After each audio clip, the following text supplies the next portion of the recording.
지난 한 주간 어떻게 사셨습니까? 우리는 일주일간을 살면서 치열하게 또 열심히 살아갑니다.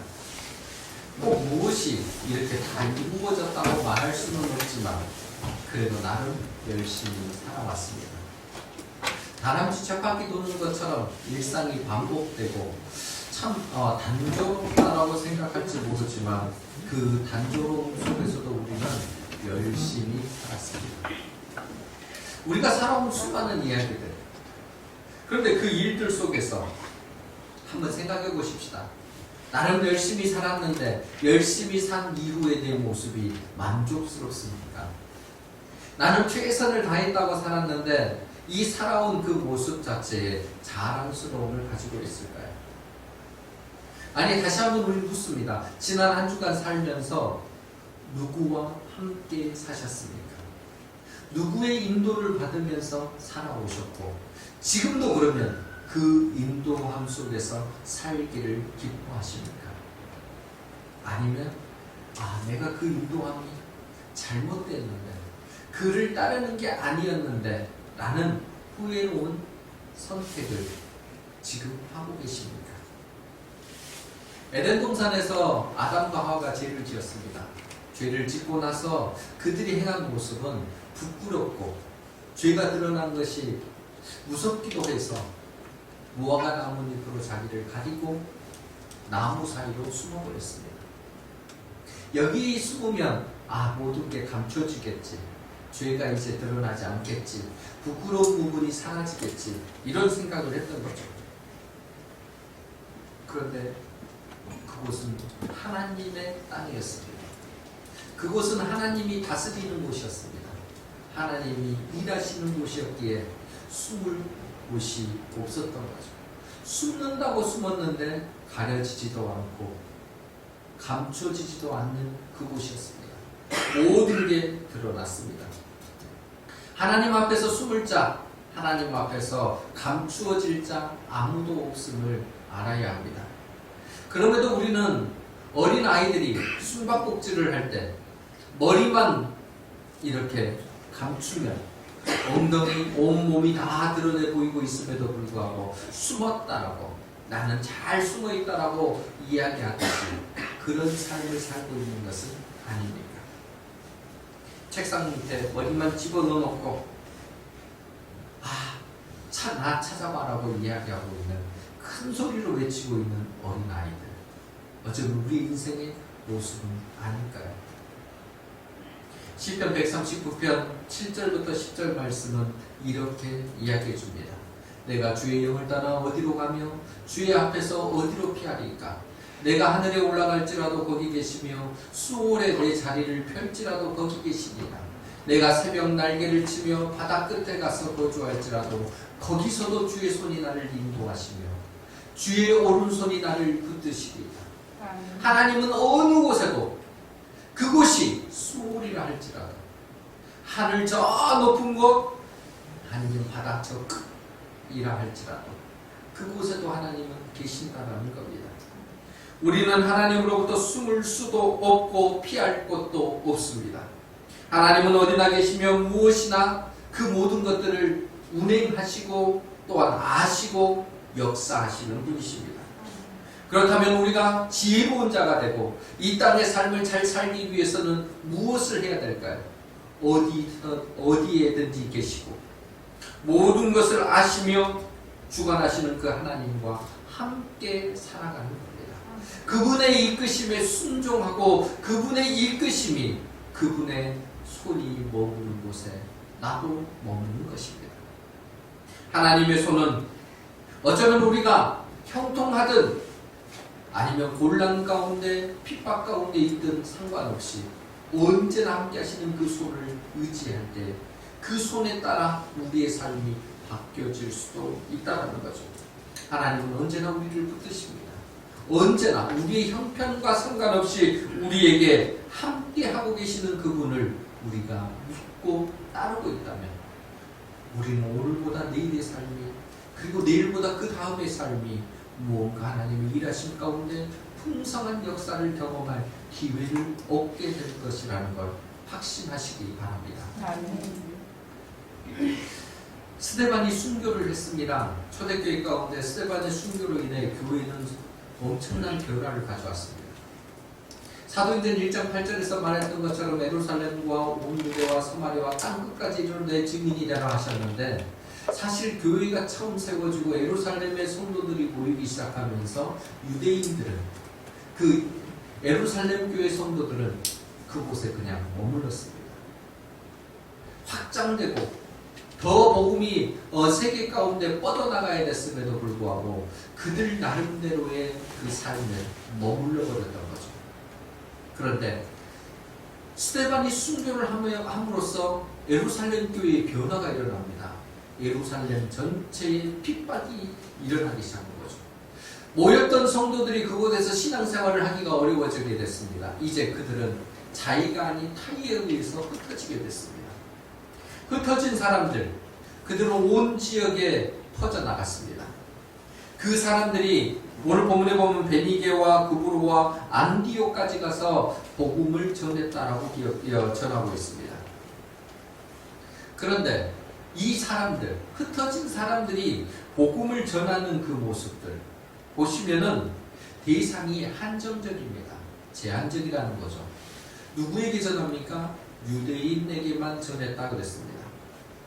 복음을 전하는데 자기들이 한정적으로 제한을 해놓고 하다 보니 문제가 생기기 시작한 거죠. 하나님의 역사의 그림이 이곳에는 등장하지 않습니다. 그런데 그 다음 구절을 보시면 구브로와 구레네 몇 사람이 안디옥에 이르렀을 때 헬라인들에게도 그냥 예수를 전했는데 그곳에서 놀라운 일이 일어났다라고 기록하고 있습니다. 어떻게 그렇습니까?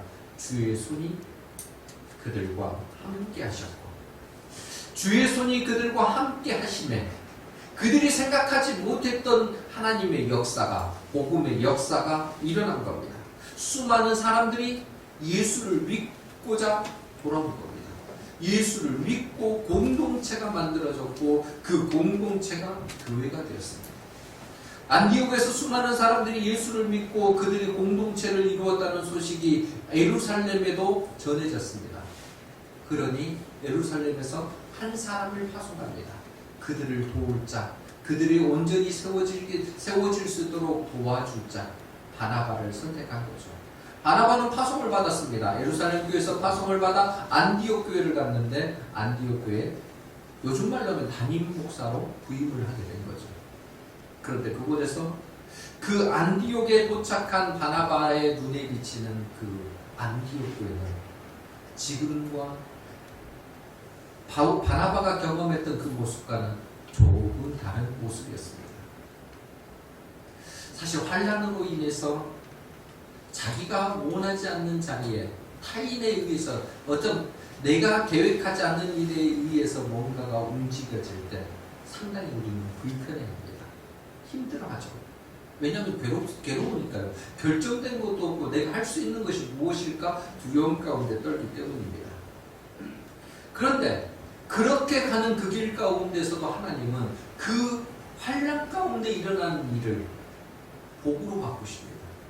하나님의 역사의 도구로 쓰신다는 거죠. 우리는 이것이 망했다라고 생각하고 이것 때문에 우리는 심란하다라고 이야기를 하지만은 하나님은 그 망했다라는 거, 심란하다고 이야기하는 거, 우리는 모든 것들이 이것 때문에 너무나 힘듭니다라고 말을 할 때 하나님은 그것을 도구 삼아서 하나님의 역사를 일으키신다는 거죠. 우리 인생 속에서도요, 핍박이나 환난을 겪습니다. 그런 일들을 겪을 때 우리는 반가운 건 아니에요. 여러분 아시다시피 여러분 삶 가운데, 우리 삶 가운데 환난이 일어났어요. 오, 이게 드디어 이제 환난이 일어났네, 드디어 신난다라고 할 사람이 누가 있겠습니까?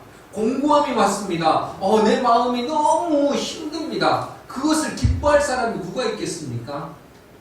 그런데 이것이 내가 기뻐하지 않는다 그래서 내가 너무 힘들어한다 하더라도 그 일들은 어떻게 되어집니까? 삶에서 등장되어진다는 거예요. 나타난다니까요. 내가 그렇게 꺼려하지만은 그것은 내 삶 가운데서 오늘도 내일도 어쩌면 모레도 내가 상상하지 못하는 일들이 계속 발생하게 된다는 겁니다. 그러면 그때 그것을 어떻게 받아들이느냐에 따라, 그걸 어떻게 활용하느냐에 따라 우리의 삶의 모습은 달라질 수밖에 없는 거죠. 금속 용어 중에 당금질이라는 말이 있습니다. 당금질이 뭡니까? 더욱 단단한 쇠를 만들기 위해서 뜨거운 쇠를 찬물에 넣었다가 다시 뜨겁게 했다가 또 찬물에 넣었다가 반복하는 거죠. 원하는 쇠가 만들어질 때까지. 당금질은 우리 인생에도 필요합니다. 우리가 성공이라는 말을 하지 않습니까? 한 번에 성공한 사람은 없습니다. 그런데 성공한 사람들의 이야기를 듣다 보면 그들이 모두 다 한 번씩 아니면 여러 번 다 넘어졌는데 넘어진 자리에서 그들이 무엇을 했느냐가 그들의 성공을 가져왔다는 거죠. 다 넘어졌으나 넘어진 자리 가운데서 포기하고 절망하는 것이 아니라 그들은 쓰러진 자리를 딛고 일어선 자들입니다. 이것이 자기를 당금질해버린 거죠. 내 쓰라린 아픔이 그것을 다시 붙잡고 왜 내가 쓰러졌는지, 왜 이 자리에서 무너졌는지를 생각해보며 새로운 길을 열어가는 겁니다. 안 됐던 것을 될 수 있는 길로 바꾸는 것. 그것이 성공입니다. 우리 인생의 불행과 고난과 역경이 어쩌면 우리 삶에서는 용광로와 같은 것이고 나를 당금질하는 공장과 같습니다. 점점 나를 당금질해서 제대로 된 그리스도인 또 제대로 된 성인으로 나를 만들어져 간다는 거죠. 당금질을 하면 할수록 단단한 쇠가 만들어지듯이 우리 또한 어려움을 통해서 더욱 하나님의 강한 사람이 될 수 있습니다. 그런데 이때 중요한 요소가 있습니다. 무작정 내가 실패를 딛고 일어선다, 내가 한번 해보겠다 해서 되는 게 아니라는 거예요. 쇠가 당금질이 되어질 때에 쇠가 원하는 대로 되어지는 건 아니라는 거예요. 쇠를 당금질하는 대장장이의 뜻에 따라서 쇠는 어느 정도로 되어질까가 정해진 겁니다. 쇠가 나는 이 정도로 만들어 주십시오 하는 게 아니라니까요. 대장장이의 뜻에 의해서 쇠는 만들어집니다. 그럼 우리 인생도 주인이신 하나님께서 우리를 이끌어 가실 때 내가 주장할 것이 아니라 그 주의 손이 나를 이끌어 가실 때 주의 손이 나를 어디까지 이끄신지에 대해서 우리는 순종하고 나가야 된다는 거죠. 내 손이 이끄는 것이 아니라 주의 손이 나를 이끄실 수 있도록 순종해 가는 것, 그것이 우리가 가져야 될 태도이고 당금질을 당하는 사람의 모습이어야 됩니다. 내 방식이 아니고 주의 손이 이끄시는 방식으로 가야 된다는 거죠. 믿음의 사람들은 이 모습을 절대 잊어서는 안 됩니다. 그리스도인으로 당금질 될 때 주님의 손이 나를 이끌도록 해야 합니다. 성령의 이끄심과 성령의 역사하심이 내 삶에 나타나기를 원한다면 그 손을 단단히 붙잡고 가는 사람이 되어야 된다는 거죠. 안디옥 교회가 세워지는 과정이 그랬습니다. 환란이 왔고 핍박이 왔고 마음 둘 곳이 없어서 이리저리 다녔던 사람들이 안디옥이라는 곳에 도착했다는 거죠. 구브로와 구레네 몇 사람입니다. 아니 이 사람들은 유명한 사람들도 아닙니다. 그러니 이름도 없습니다. 무명의 그리스도인이죠. 지역만이 등장되는 사람들입니다. 그런데 이들은 성령의 이끄심 가운데 주의 손이 이끄시는 가운데 그대로 말씀을 전파했습니다. 헬라인에게도 그동안 했던 유대인에게만 복음을 전한 것이 아니라 헬라인에게도 그 복음을 전했다라는 거죠. 무명의 이 전도자들은 주의 손이 이끄는 대로 순종하고 따랐을 뿐인데 그에 따르는 역사는 놀랍고도 놀랍습니다. 21절 말씀 보시면 주의 손이 그들과 함께 하심에 수많은 사람들이 믿고 주께 돌아오다. 수많은 사람들이 믿고 주께 돌아왔다고 합니다. 그런데 이 과정이 될 수 있었던 건 딱 한 가지예요. 주의 손이 그들과 함께 하시며 여러분의 가정과 여러분의 삶의 자리에 여러분의 자녀들 가운데에 주의 손이 함께 하시면 이런 역사는 분명히 일어나게 되어 있습니다. 그리고 이것을 하나님은 주시기 위해 오늘도 우리에게 주의 손 가운데 머물라고 말씀하십니다. 여러분, 안디옥이라는 도시가 작은 도시가 아닙니다. 당시에 인구가 50만 명이에요. 인구가 그 당시에 50만 명이면 적은 도시가 아닙니다. 그런데 이 도시는 사실은 우상 숭배가 많은 곳이고 번성된 도시이기 때문에 다국민들이 살고 있는 곳이죠.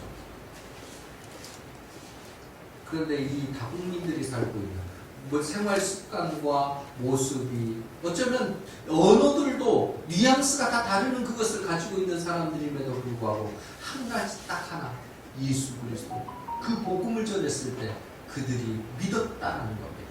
그들이 주께로 돌아왔다는 겁니다. 방법은 하나였습니다. 유창한 언어를 써가지고 아니면 그들과 동화되는 어떤 새로운 모습을 갖고 그들이 혹할 수 있는 어떤 문화적 특징을 가졌기 때문이 아니라 주의 손이 그들과 함께 계셨기 때문에 이 역사들이 일어났다는 겁니다. 오늘 보면 19절에 보면요, 이런 역사와 반대되는 사람들의 모습이 등장되어지는 거죠. 복음을 똑같이 전했습니다. 이들도 복음 가운데 살았습니다. 환난도 핍박도 똑같이 받았습니다. 그래서 흩어졌습니다. 그런데 19절에 있는 그 사람들은 유대인에게만 복음을 전했더니 자신들이 해왔던 그 방식대로 복음을 전하는데 어쩌면 배타적인 방법으로 유대인에게만 복음을 전했더니 역사가 일어나지 않습니다. 여러분, 예루살렘 유대 지역도 아닌 이 타지, 흩어져 있는 이 지중해 지역에 도착했는데 유대인 찾기가 더 힘들었을 겁니다. 그런데 그곳에서도 유대인만 찾아서 복음을 전하려고 하니 역사가 일어났겠습니까? 편견을 가진 거죠. 편견은 주의 손에 주의 역사가 이루어지는데 장애물일 뿐입니다. 하나님이 일하시는데 방해가 될 뿐이에요. 편견을 버려야 합니다. 여러분, 편견이 뭘까요? 차별입니다. 우리도 가지고 있을지 모릅니다. 우리 개개인들도 이 편견과 차별을 가지고 있을지 모른다니까요. 나타나는 편견을 내가 나타나는 것이 확인되지 못해서 그렇지, 심각한 건 뭐냐면 내가 인식하지도 않고 있는데도, 의식하지 않고 있음에도 불구하고 나는 차별하고 있는 거죠. 그것이 드러나 있는 거예요. 왜냐하면 내가 평소 그런 문화 속에서 살고 있다 보니까 내가 차별을 하고 있는지도 생각지 못한 겁니다. 내가 이렇게 벽을 만들어 버렸어요. 벽을 만들고 이 벽 가운데 내가 살아가는 것이 너무 편한 거예요. 내가 이렇게 사는 것이 그냥 그렇게 익숙해져 있는 겁니다. 그러니 그게 벽인지 모르는 거죠. 벽으로 생각하지 않습니다. 원래부터 있던 것. 그러니 이 벽을 허물 생각도, 허물려고 시도하지도 않는다는 거죠. 예루살렘 교회가 그랬고 초대 유대 그리스도인들이 그랬습니다. 어쩌면 지금의 우리들 또한 그런 벽을 가지고 있는지 모릅니다. 사도 바울이 말합니다. 하나님 나라는 어떤 곳이냐 할 때 편견이나 차별이 없는 곳이다. 유대인이나 이방인이나 따로 없고 종과 주인이 따로 없고 남자와 여자가 따로 없는 곳이 하나님의 나라라고 이야기를 했습니다. 그럼에도 불구하고 유대인들은 편견을 가졌습니다.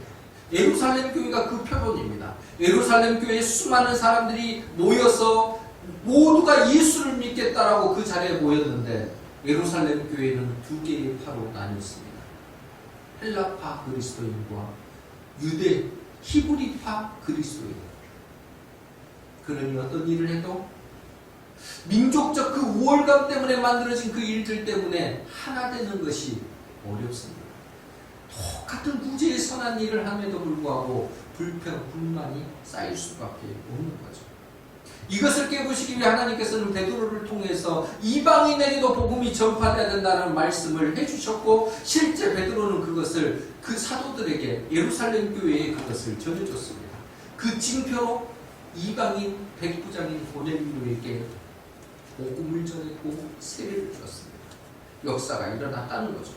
하나님의 역사는 이렇게 보여지는 대로 이루어짐에도 불구하고 이 편견을 가진 사람들이 이것을 깨지 않으면 역사가 제한적으로 일어나기 시작한다는 거죠. 공동체가 만들어졌으면 공동체 안에는 함께하는 기쁨이 생겨야 합니다.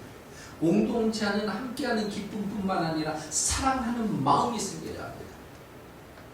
그런데 편견을 가진 사람들, 이 편견 때문에 여기저기 편이 갈라지고 그릇된 공동체가 만들어졌을 때 기쁨이 생기지 않고 파당이 생길 수밖에 없다는 거죠.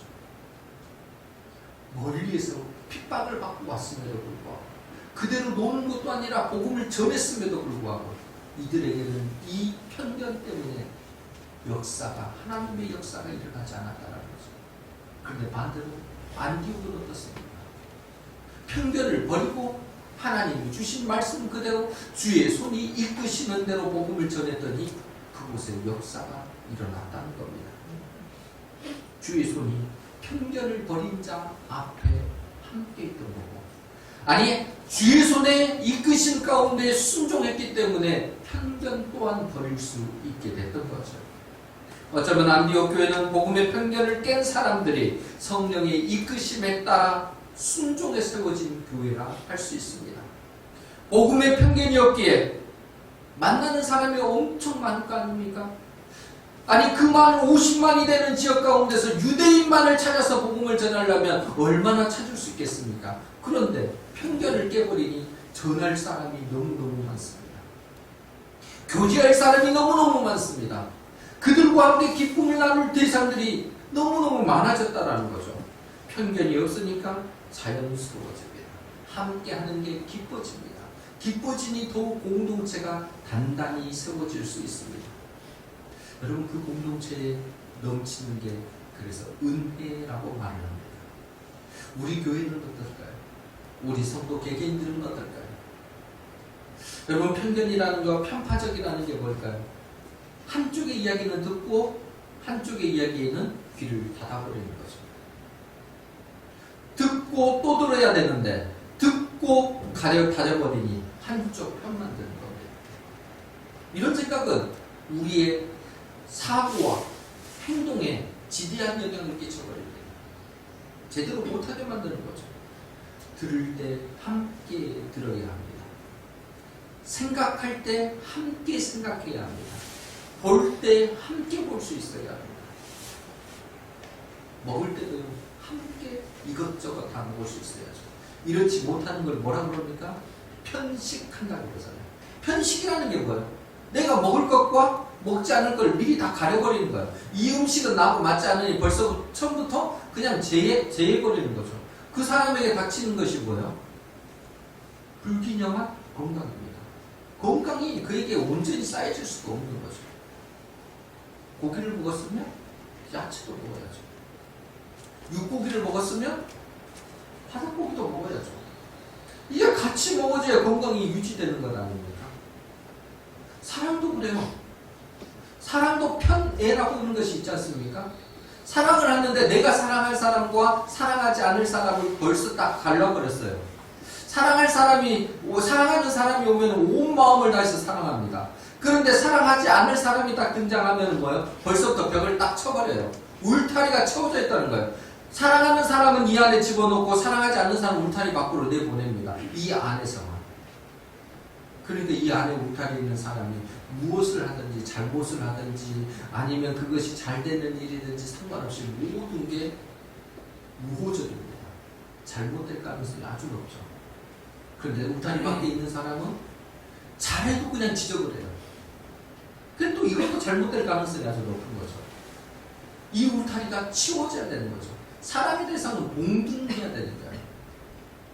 모두에게 동등되게 나갈 때 우리가 우리 공동체가 건강해질 수 있다는 거죠. 우리 성도님들 속에 어떤 마음이 있는지 한번 생각해 보십시다. 우리 교회 작은 공동체 안에 또 우리 안에 소그룹이 있는데 이 소그룹 안에 우리가 편견을 갖고 있는 건 아닌지, 편애를 가지고 있는 건 아닌지, 선입견을 가지고 있는 것은 아닌지. 그렇다면 우리 모든 것을 저와 우리 모두는 내려놓아야 합니다. 누군가에 대한 편견, 선입견, 편애들을 다 내려놓고 있는 그대로 받아줄 수 있어야 되고, 있는 그대로 사랑할 수 있어야 되고, 있는 그대로에게 서로에게 용납되어질 수 있는 공동체가 우리 공동체가 되는 거죠. 이 공동체에 주님의 손이, 성령의 역사가 일어납니다. 우리가 내려놓을 때 우리가 붙잡고 있는 그 편견과 편애와 편식에 대한 그 모든 것들을 내려놓을 때 주님이 일하시고 주님은 오히려 우리의 손을 단단히 붙잡으시사 주의 역사 가운데 우리를 이끌어 주신다는 것입니다. 어쩌면 주님이 우리를 이끌어 주실 때 우리가 그 손을 내밀면 나는 내 손을 내민 것 같습니다만 그 위에 임하시는 주님의 손, 내가 붙잡는 것 같습니다만 주님, 내 손을 붙잡은 주님의 손이 더욱 크고도 놀라운 역사 가운데 우리를 그 삶의 자리로 이끌어 주신다는 겁니다. 그분이 성령님이시네요. 우리 가운데 일을 하시고 또 일하시는 것을 역사로 보여주시는 그분이 성령님이시라는 거예요. 그러면 그 역사는 어떻게 일어날까요? 23절 말씀 같이 읽습니다. 그가 이르러 하나님의 은혜를 보고 기뻐하여 모든 사람에게 굳건한 마음으로 주와 함께 머물러 있으라 하노니. 역사를 일으킨 그 상황을 봤습니다. 바나바가 안디옥 교회에 와가지고 안디옥에서 사람들에게 이제 사람들이 어떠한가 그 공동체를 봤는데 보니까 이런 거예요. 하나님의 은혜를 보고 기뻐하여 모든 사람에게 굳건한 마음으로 주와 함께 머물러 있으라고 권할 정도의 상황이 된 겁니다. 그러니까 벌써 안디옥에 바나바가 오기 전부터 성령의 역사는 있었고 역사는 이루어졌다는 거예요. 바나바가 열심히 사역을 해서 모든 사람들이 막 그 새롭게 은혜를 입은 게 아니라 벌써 은혜가 임한 거예요. 그런데 희한한 표현은 23절에 있습니다. 앞에 보면 바나바가 이렇게 표현하죠. 하나님의 은혜를 보고 기뻐하여. 바나바는 지금 하나님의 은혜를 보았다라고 이야기를 합니다. 여러분, 하나님의 은혜를 여러분이 뭐라고 표현을 합니까? 은혜를 받았다. 은혜를 내가 누렸다. 나는 감동되어졌다. 이렇게 표현을 하거든요. 은혜는 다 객관적인 이야기, 아니 그 주관적인 이야기이기 때문에 내가 하나님의 은혜가 내 안에 들어왔습니다. 나는 이 은혜 가운데 머물렀습니다. 은혜가 내 안에서 이루어졌습니다. 감사합니다. 이런 이야기들을 하게 되거든요. 근데 은혜를 봤다라는 표현은 우리가 잘 쓰지 않습니다. 그런데 본다라는 그 의미는 뭐예요? 뭔가 객관화됐다라는 거예요. 사람들이 이것이 이게 이거네 라고 말할 수 있는 어떤 현상들이 등장했다라는 겁니다. 현상이 드러난 것을 지금 바나바는 본 거예요. 안디옥 교회 가운데 하나님의 은혜를 봤더니 이게 기뻐할 수 있는 그 일들이 벌어져 버린 겁니다. 그 내용을 그 다음 구절에서 바나바가 이야기를 하는 겁니다. 하나님의 은혜가 눈에 보이도록 드러난 것들을 바나바가 24절에서 뭐라고 그러냐면 안디옥에 많은 사람들이 예수를 믿고 돌아왔던 것 그 자체를 목격한 겁니다. 이방인들이에요. 헬라인들이라니까요. 헬라인들이 예수를 믿고 이 사람들이 공동체를 이루었다는 것 자체가 하나님의 은혜라는 겁니다. 또 하나는 26절에 보면 안디옥 교회 교인들이 지역 주민들로부터 뭐라는 이야기를 들었냐면 그리스도인이라는 말을 들었다는 거예요. 그리스도에 속한, 그러니까 예수 그리스도 안에 속한 사람들이 이렇게 많아졌다는 것을 바나바가 눈으로 봤다는 겁니다. 29절에 보면은 자신들의 형편도 그리 넉넉할 것은 아닐 건데 이제 예수를 믿은 지 얼마 되지도 않은 사람들이 연약한 성도들을 위해서 부조하기로 돕기로 결정을 한 거예요. 아니 자기 물건들 이렇게 내어가지고 남을 돕는 것이 쉬운 일입니까? 그런데 하나님의 은혜가 임하니까 그것을 넉넉하게 감당해버린다는 거죠. 그게 하나님의 은혜라는 거예요. 또 사도행전 13장 1절에 보면은 진짜의 이 사람들 그 전에도 그렇겠습니다만은 차별이 없는 그 모습이 등장되어집니다. 그 안디옥 교회의 지도자들이 세워졌는데 여러 민족들, 종족의 이름들이 등장되어지고 그 사람들이 주 안에서 하나 됐다는 거예요. 지도자로 세우는데 거리낌이 없다는 거예요. 근데 이게 다 오랫동안 신앙생활을 해서 성숙했으니까 이렇게 되는 게 아니라 이제 막 예수 믿은 사람들 가운데서 다 일어난 현상들이라는 거죠. 그러니까 바나바가 봤을 때는 이게 사람의 일로는 감당하기 어려운 일인 거죠. 하나님의 은혜였기에 감당된 일이라는 거죠. 여러분, 교회를 다닌다 그래서 사람이 변한 거 아닙니다. 우리가 교회를 열심히 다녔고 수십 년 다녔어도 변화가 안 될 수 있습니다. 그런데 우리가 변화될 수 있는 것은 딱 한 가지입니다. 오래 믿었든 이제 믿었든 예수 그리스도 안에 있으며 예수 그리스도 안에서 거듭나면, 그 안에서 새 사람이 되면 그는 변화된 사람이 됩니다. 마음의 변화를 받고 그러면 반드시 행동의 변화가 일어나고 삶이 변화되어집니다. 우리가 믿는 그 대상, 내가 믿고 신뢰하는 그 하나님, 그분을 구주로 믿는 순간 우리는 옛 습관을 벗어버리게 되어지는 거죠. 그런데 내가 만들 수 있는 게 아니에요. 내가 믿고 싶어서 예수를 믿어지는 것도 아닙니다. 오직 성령님께서 함께하지 않으시면, 성령님께서 우리에게 믿음을 주지 않으시면 예수를 주라 고백할 수 없다라는 겁니다. 예수를 주라 고백할 수 있는 것은 오직 성령님으로만 가능합니다. 그래서 우리가 예수를 믿는 것, 예수님을 믿는 그리스도인이 됐다고 할 때 이런 표현을 쓰는 거죠. 하나님의 은혜였습니다. 그 하나님의 은혜가 안디옥 교회에 너무너무 많이 나타났다는 거죠. 그래서 바나바는 그것을 보았다라고 봅니다. 하나님의 은혜를 본 겁니다. 우리가 정말 내 마음을 곱게 먹고 싶고 내 안에 있는 정욕과 아니면 욕심들을 버리고 싶어도 사실 우리 힘으로는 되지 않잖아요. 그 결단하고 했다 하더라도 우리의 마음은 그 결단이 금방 사라져 버립니다. 언제 모르듯이 내 욕심은 내 안에서 꿈틀거리죠. 그런데 성령님께서 내 안에 거하시면 내 욕심, 내 마음의 욕심들이 사라지기 시작하는 겁니다. 행동이 변화되어지고 새 사람이 됩니다. 그런지 누구든지 그리스도 안에 있으면 새로운 피조물이라. 이전 것은 지나갔으니 오라 새 것이 되었도다. 우리가 새 것이 되는 조건은 그리스도 안에 있을 때입니다. 근데 이것이 성령이 함께 하실 때, 주의 손이 우리와 함께 하실 때 일어난 일들이라는 거죠. 이것을 바나바는 보았습니다. 이것을 보고 우리 가운데서 정말 하나님의 은혜가 큽니다라고 말하고 있었다라는 거죠. 우리의 모습은 어떠합니까? 교회는 하나님의 은혜가 이렇게 보이는 공동체가 되어야 합니다.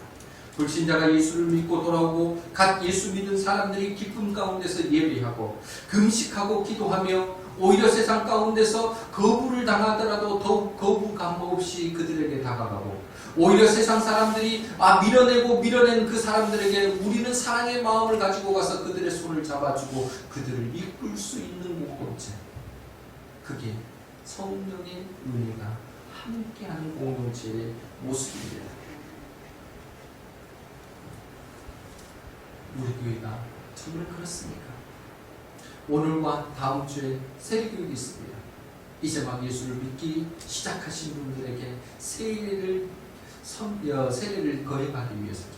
맥주절 7월 첫째 주에 맥주절 그때의 세례식을 합니다.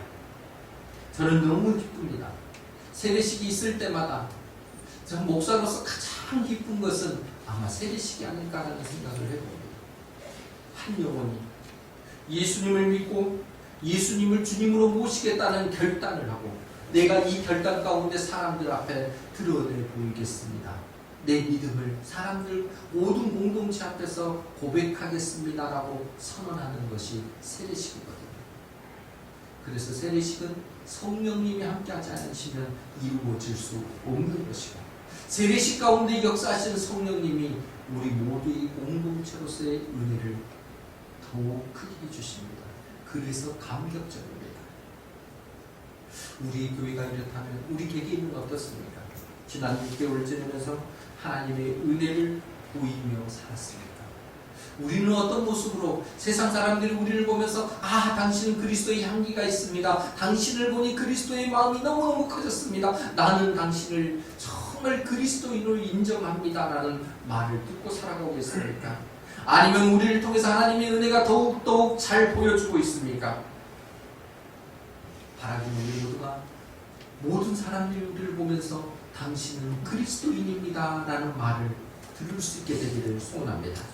그런 마음을 가지고 26절을 같이 읽습니다. 만남에 안디옥에 데리고 와서 둘이 교회에 1년간 모여 있어 큰 무리를 가르쳤고 제자들이 안디옥에서 비로소 그리스도인이라 일컬음을 받게 되었더라. 안디옥 교회와 성도들이 그렇게 불려졌다는 겁니다. 그리스도인입니다. 당신들은 그리스도인입니다. 서로 믿는 사람들이 서로에게 당신은 그리스도입니다 라고 이야기한 게 아닙니다. 믿지 않는 사람들이 믿는 사람들을 보면서 불렸던 이야기가 그리스도인입니다. 그들을 통해서 하나님의 은혜가 보여졌기 때문입니다. 그들이 예수를 믿는 것이 어떤 것인지를 제대로 보여줬기 때문입니다. 하나님의 은혜를 통한 복음의 역사가 그들 가운데 나타났기 때문에 그들이 그리스도인답게 살았기 때문에 믿지 않는 자들이 그들을 통해 말을 합니다. 당신들은 그리스도인입니다. 우리는 어떠합니까? 서해 백령도 섬 있지 않습니까?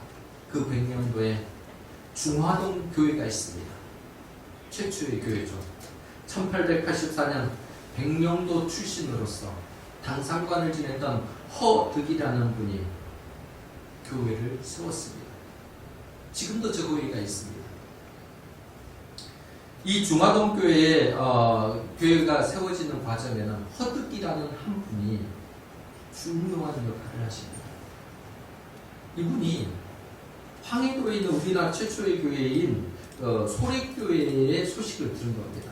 소래교회가 한 마을을 변화시켜버렸다는 이야기를 듣고는 좀 충격을 받은 거예요. 그래서 봅니다. 거기 가서 봤더니 진짜 그렇게 사는 거예요. 무엇을 통해서 그랬나? 그래서 이 허덕이라는 분이 성경을 구해서 성경을 집에서 읽기 시작합니다. 성경을 읽어가면서 그분이 이게 진리구나를 깨닫기 시작을 하고 예수 그리스도를 구주로 고백해요. 그러니까 내가 예수를 믿고는 이 삶을 나 혼자 믿는 것이 그래서 마을 동리 사람들을 다 모읍니다. 동리 사람들에게 내가 이러이러한 말씀을 듣고 이러이러한 일들을 가지고 내가 했더니 당신들도 이것을 믿어야 될 것 같아 라고 말을 전해준 거죠. 그런데 동리 사람들이 허득이 살아온 인생을 알기 때문에 허득의 말을 그대로 다 믿어버립니다. 그럼 우리도 예수를 믿게 되더라고요. 그래서 그 밤부터 저녁마다 그들은 성경 말씀을 읽고 예수가 누구인지를 그리고 복음이 무엇인지를 그리스도인이 무엇인지를 그냥 말씀을 통해 배우기 시작한 거예요. 외부에서 누군가 와서 한 것이 아니라 자생적으로 말씀을 통해 그들이 허득이라는 사람을 통해 교회가 세워졌던 거죠. 1898년 10월 9일 스스로들이 이제 할 수 없어서 황해도 소래교회에 있는 서경조 장로님을 초청합니다. 그래가지고 이곳에 드디어 교회, 중화동교회 창립 예배를 드리게 됩니다. 그리고 그 후에 1900년 1월에 언더우드 선교사가 이 중화동교회에 들어가서 허득을 비롯한 7명의 사람들에게 세례를 베풉니다. 그래서 그 교회가 지금까지 유지된 거예요. 이 허득이라는 분이 백령도에 이렇게 교회를 세웠는데 백령도가 범죄율이 가장 낮은 섬이 되었고 섬 사람 4,000명 중에 80% 이상이 그리스도인이 된 섬. 이웃들이 서로 섬기고 또 섬겨서 살기에 가장 좋은 섬. 그 중에 하나가 백령도가 됐다는 겁니다. 이런 변화가 이루어진 거는 그리스도인 딱 한 사람, 허득 때문입니다. 근데 이 교회 앞에 가면은 비석 같은 것이 하나가 있습니다. 비석 같은 건데 양쪽에 지금 보이는 그건데 한쪽에 허득이라는 분이 1902년 6월 3일 생을 마감했는데 이때 자녀들을 불러가지고 했던 유언이 적혀 있어요. 지금 저기 유언 글씨가 조그맣게 보이지 않는데 이 유언이에요. 근데 유언이 긴 거 아닙니다. 한마디예요. 딱 한마디. 내용이 뭐냐면 예수 잘 믿어라. 자손들에게 전한 유언인데 예수 잘 믿어라. 이게 유언 끝이에요. 그 유언이 교회 앞마다 비석에 지금 새겨져 있는 거죠. 사랑하는 성도 여러분, 우리와 우리 교회는 어떠해야 할까요? 하나님을 믿기로 했으면 제대로 믿어야 하지 않겠습니까? 하나님의 은혜가 가득해서 보는 사람들마다 저 목천교회는, 저 목천교회 성도들은 그리스도인이야, 진짜 그리스도인이야 라는 말을 들어야 하지 않겠습니까? 그들이 우리를 보고 기쁘다, 정말 기쁘네 라는 말을 들을 수 있어야 되지 않겠습니까? 누구도 편견이나 차별로 대하지 않고 오히려 사랑으로 대하는 교회가 그 목천교회야. 그 교회 성도들은 남다르네 라는 말을 들어야 되지 않겠습니까? 우리 모두 이런 그리스도인이 되십시다. 그런데 이 모든 일이 되어지려면 한 가지를 꼭 잊지 마십시오. 이 모든 일을 이루시는 주의 손, 성령의 손을 떠나지 않고 더욱 단단히 붙잡고 주의 손이 우리와 함께 하시도록 구하고, 내 삶의 자리와 가정과 우리 교회 가운데 주의 손이 함께함으로 하나님의 역사가 더욱 넘칠 거예요. 그리고 그것을 세상에 보여주는 교회, 그리고 우리의 삶이 되기를 주님의 이름으로 간절히 부탁드립니다.